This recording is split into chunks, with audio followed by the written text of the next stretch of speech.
7,000 miles to the south of the icebound Missouri, summer was arriving in the Falklands. This made the islands no less barren and the prospect of being stranded on them no less forbidding.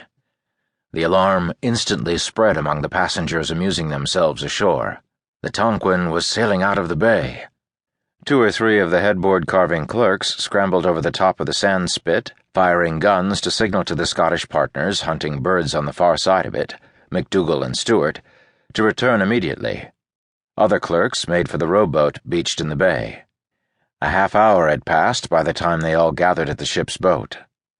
By then, the Tonquin, making good speed on a good wind under Captain Thorne's command, had already sailed 3 miles out to sea.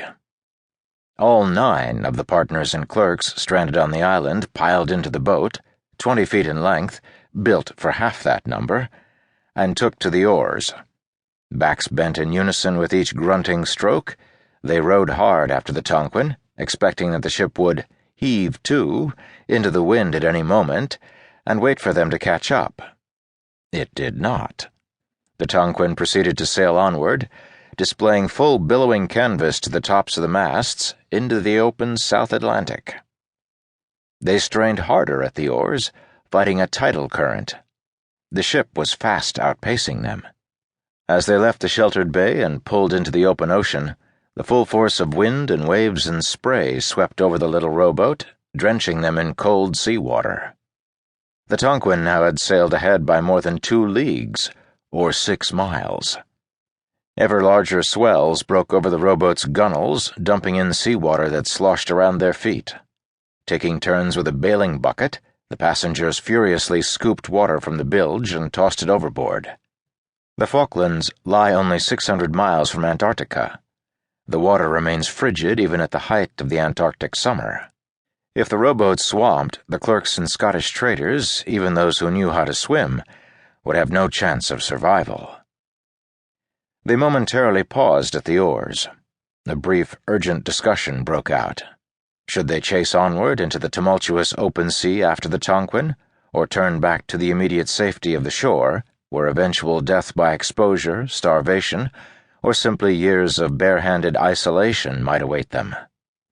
As they debated, the man who was bailing lost his grip on the bucket. It danced away on the heaving swells. Those at the oars heaved hard to swivel the rowboat to catch the errant bucket. One of the oars snapped. Now they were bobbing on the open swells without a bailing bucket and missing 1 oar, with the Tonquin still sailing away from them. They hesitated once more. Should they return to the barren island or chase after the Tonquin? A decision was made. They would reach the ship or die trying. The weather now grew more violent, reported Ross. The wind increased.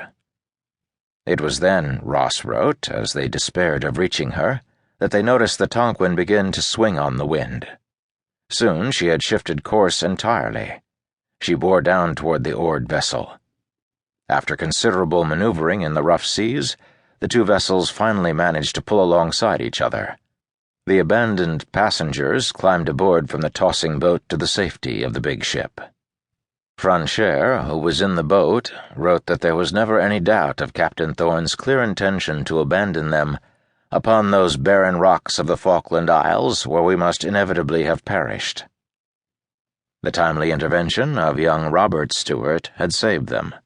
Robert was the nephew of Scottish partner David Stewart, the kinder and older trader who had mediated the power struggle the first night at sea out of New York Harbor.